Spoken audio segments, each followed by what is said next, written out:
Hello and welcome to Real Life-ish with Tamela, where healing gets honest, growth gets messy, and the truth always finds its way to rise. I am your host, Tamela, the Holistic Weaver, and this space is all about weaving the real, raw moments of life into something sacred.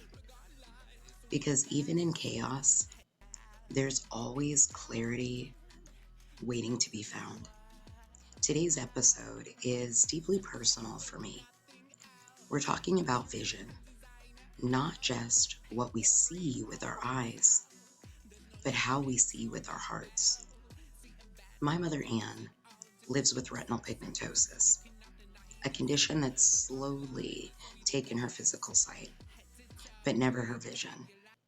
Through her journey, I have truly learned that true seeing happens within.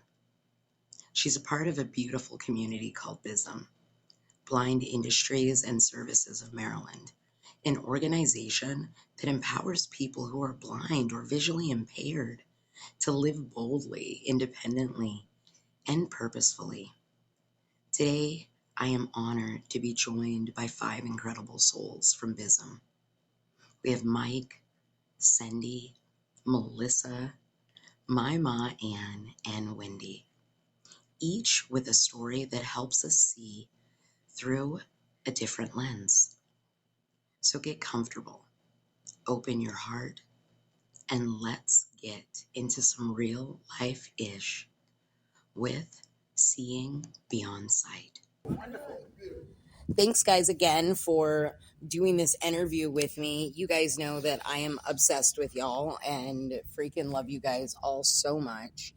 And I want to let's start with your stories, because each of you carries like a unique perspective on what it means to move through life without or with limited sight.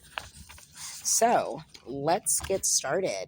Now, if you don't mind, I don't care who starts. Like, can you please share a little bit about your personal journey and how you found your way to BISM? So I'm like, ooh, I'm going to go with Wendy. Good morning, Tammy. Hey, Wendy. My journey started as a child. I have retinitis pigmentosa also. Um, they did not put a name to it until I was about 21, 22. I had lost my night vision at a very early age, but I was able to still go through school um, and do things that I wanted to do, not knowing that there was an issue. When I turned 22 is when they found out that I was going to lose my vision. And they said it was going to take many, many years for me to lose it.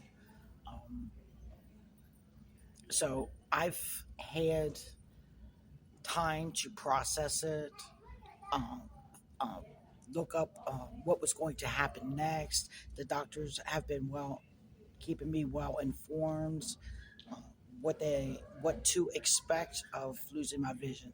When I turned 52 is when I lost my vision. So it's about 7 years now since have not had my vision, and because I was able to reconcile it early, knowing what was going to happen, I found the resources over time, and then I was able to get hooked up with BISM in 2018 is when I really started with BISM. I did not have a cane at that time. I was working on just being able to get around, and they said that I need a cane. So I embraced the cane when they gave it to me. I was a little leery of it at first. I was embarrassed of it at first, but it's like, I need this, and I haven't had a problem with it since. Wendy, I freaking love you. So yeah, BISM has been a great resource, um, teaching me my blind skills, teaching me Braille, how to live independently, um, how to um, cook independently and safely. But the blind industries has been a great source for me. Wow. Wendy, I think that that's really cool, like your experience, and very interesting that it started at such a young age and then slowly progress. Yes. Thank you so much for sharing your story. You're Next, welcome. I've got, as you guys know, my ma. Hey, Ann. Hi. So, tell everybody a Um, little bit about your story and how you found BISM. well, my journey started a little bit later. I didn't start losing my sight until I was about 48. And at that time, they had no idea. But I must say, my journey with BISM has been wonderful. There's a lady that's our instructor named Cindy. You'll meet her today. She is absolutely wonderful. I could not come to terms with this blindness at all if I had never met Cindy. Um, this journey with BISM is getting real interesting. I noticed that I'm starting to smile more. I'm starting to understand my blindness a little more. And I'm just happy to be a part of BISM. Awesome. Thanks, Mama. Hey, Melissa. Hey. So, will you tell the audience about your experience? What it's been like for you in your journey of blindness and also how you found BISM. Okay. I have been totally blind all of my life. I had what was called at the time, and I know there's a new name for it now, but I'm not sure what it is retrolenal fibroplasia. And I have a detached retina, and there was a pupil that did not develop. So I've been blind all my life. I went to Maryland School for the Blind. I learned Braille and some technology. And when I graduated, I came to work for BISM as a sewing machine operator. And I was a sewing machine operator for over 30 years doing different products. And the recent ones were the Army jackets and the Air Force jackets. And I've done tote bags and what have you. And I learned how to sew. And in 2022, I decided to come with Cindy to Hagerstown. I started out as for support, and then I started joining the class, and I was a mentor. I helped teach technology and Braille, and then in May I was hired on part-time teaching technology and some Braille, and we do independent living. And my journey has been trying to convince others that just because we're blind, it doesn't mean that we're not capable of doing things. We go about things differently, but we get the job done. I now own my own home. I can read recipes. I can, do everything that sighted people can do. And I enjoy what I do with teaching technology, and it thrills me to see students thrive and uh, become successful at what they do. That's so awesome, Melissa. I did not know that you sewed. I'm like, I'm going to have to get with you. Hey, Mike. Hello, I know you're saving the best for last again, right? Mike, it's always got to save the best for last, my brother. So, let the audience know, what was your experience with, going blind, and how did you find BISM? Well, the more I think about it, listening to everybody, you gotta have an attitude of accepting that it's not about you. And I had to go get a grip of that because the beginning stages was not easy because I was the one that bring in the money, bring in the food, the driver. I was the man. I was the husband.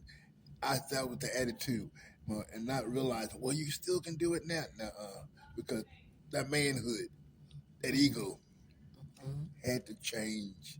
It's not about who I was then; it's about who I can be now.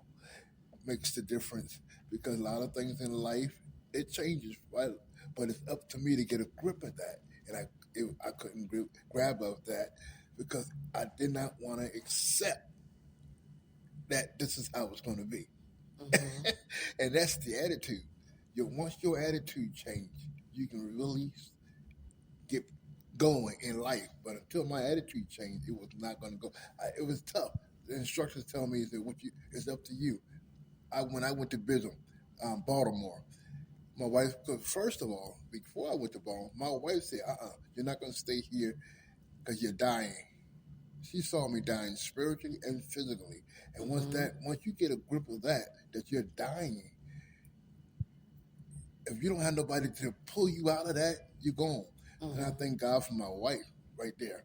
You have to have some type of supporting network to pull you out of your mess and get you somewhere where other people can get you further. Because my wife said, I can take you this part, but somebody else gonna take you more further. And thank God for BISM. Core was the group in Baltimore that I went to. I didn't like a lot of stuff there, but it taught me, it built me up with a better attitude. Because there was people there that, hey, it's up to you.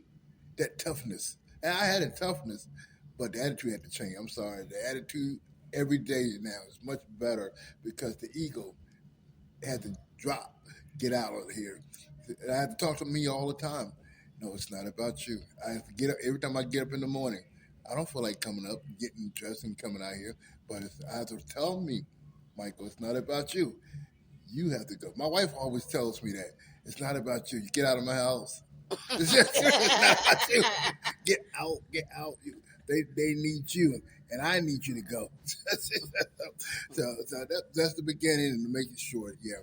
But it's a whole lot I can tell you, but that's just the beginning. Have my attitude change. Oh, wow. Thanks, Mike.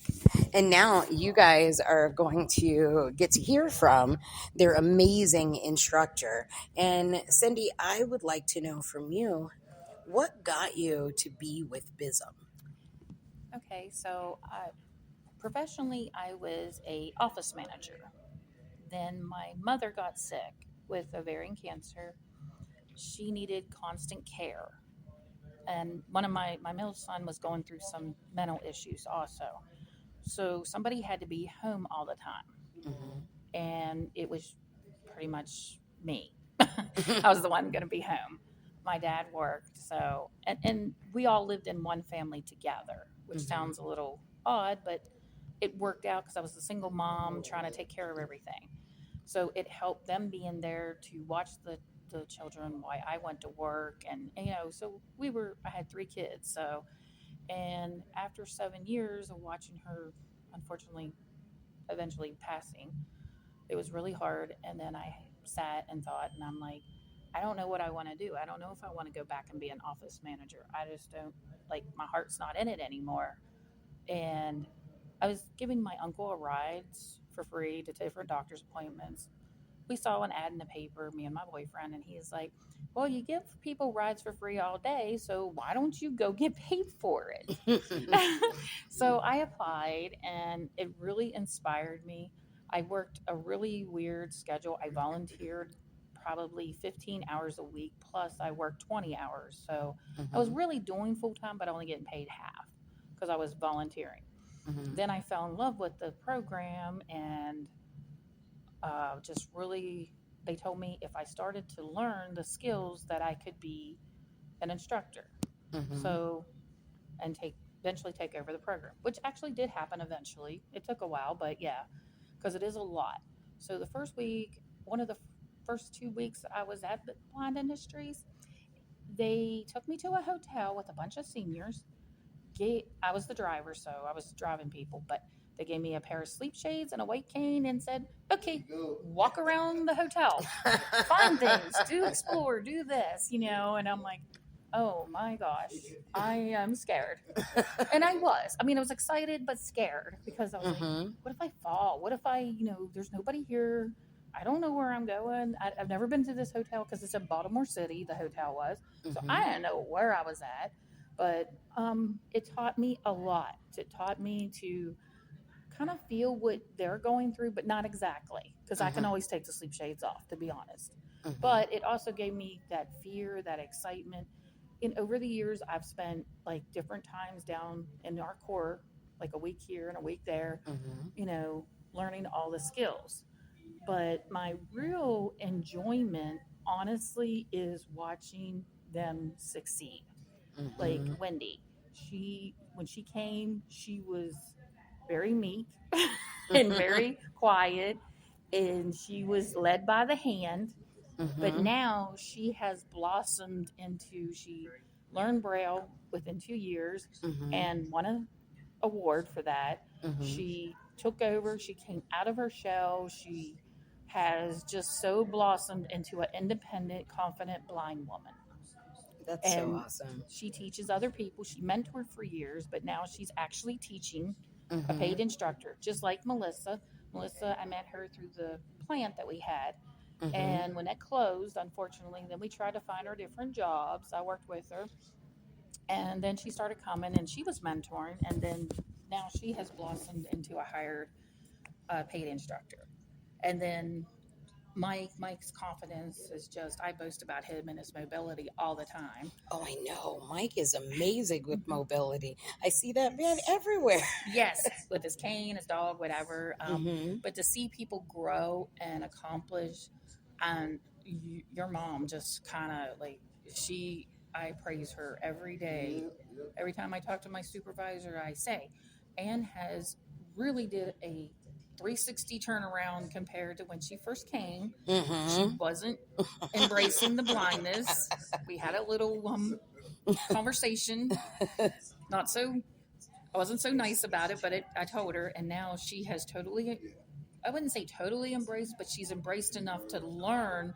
And she has learned the alphabet. She's learning contractions in Braille.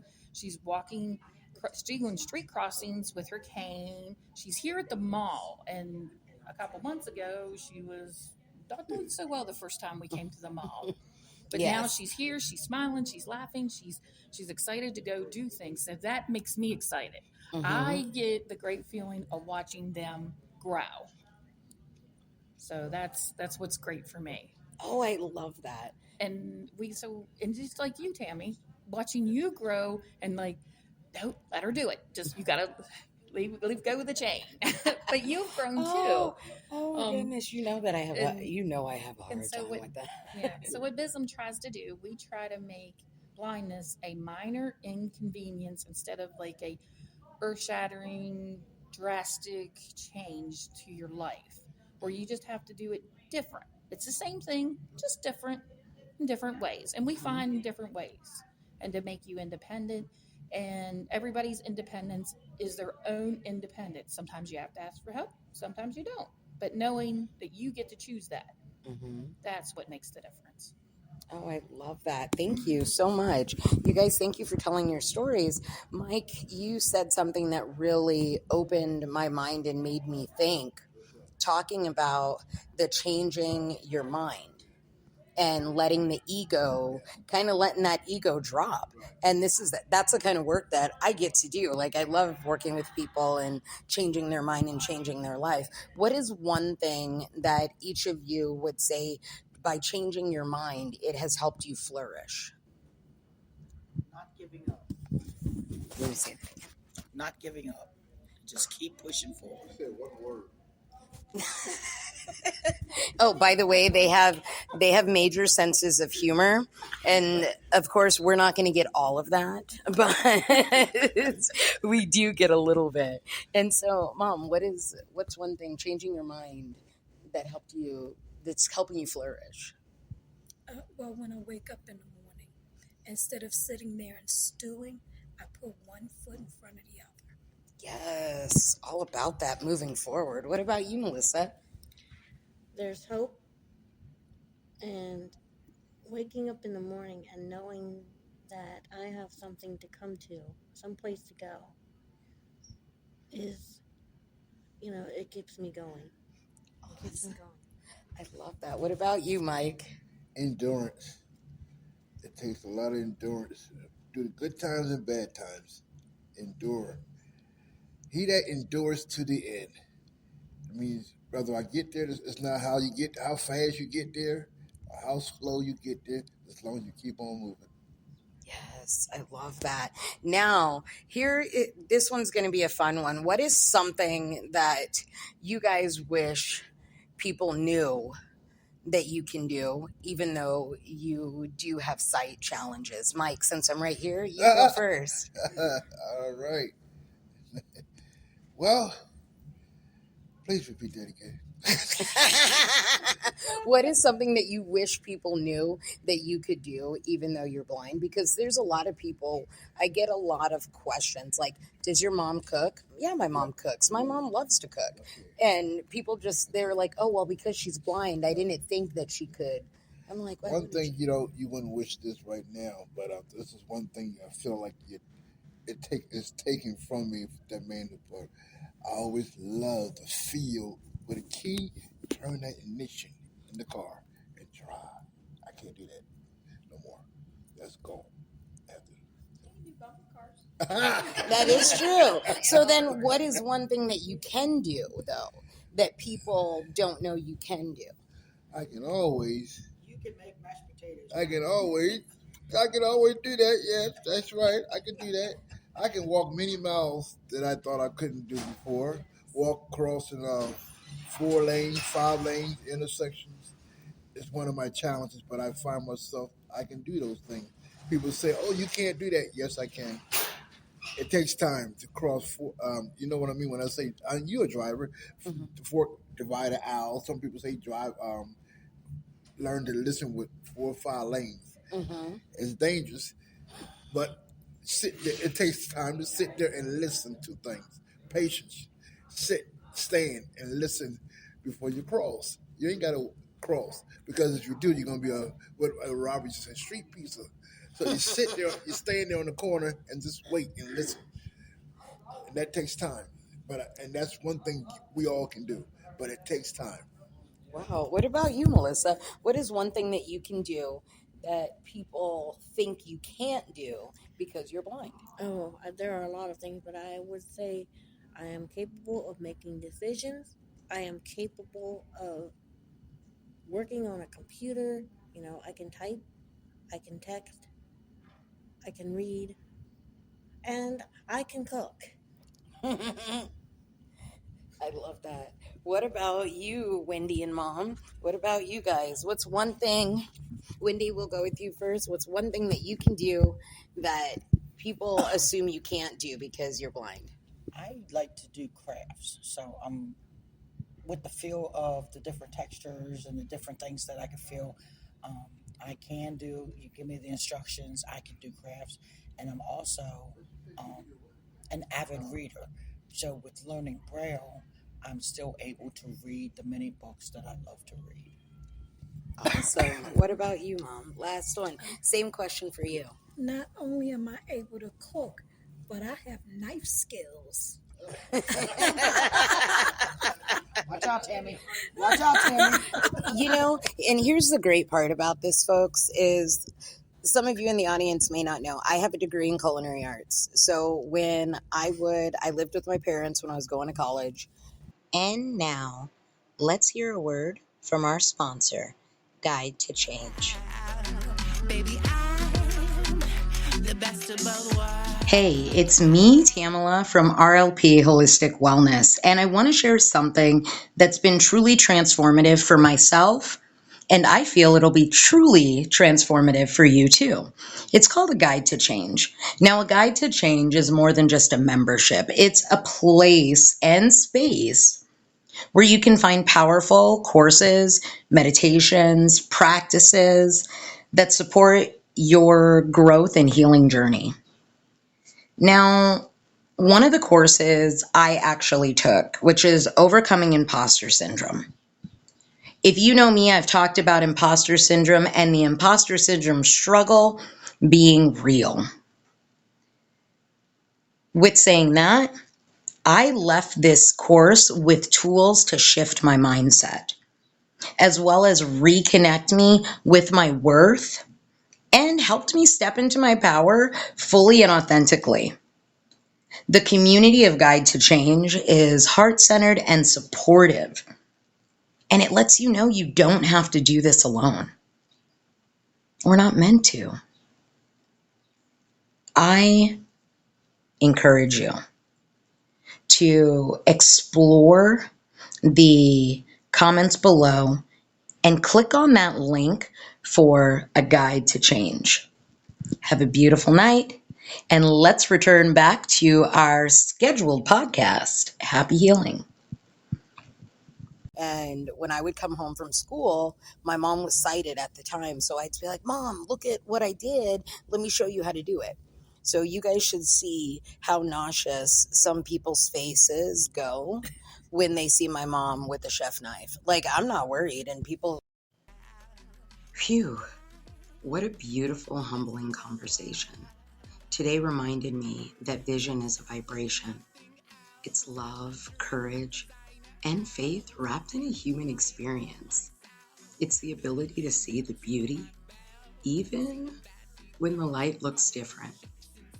I want to thank my guests, Mike, Cindy, Melissa, my Ma Ann, and Wendy, for showing us what it means to live boldly, to laugh deeply, and to see with the heart. And to everyone listening, remember, sight is physical, but vision is spiritual. This has been Real Life-ish with Tamela, where we keep it honest, soulful, and human. Until next time, keep breathing, keep feeling, and keep seeing yourself clearly, completely, and with love. Happy healing.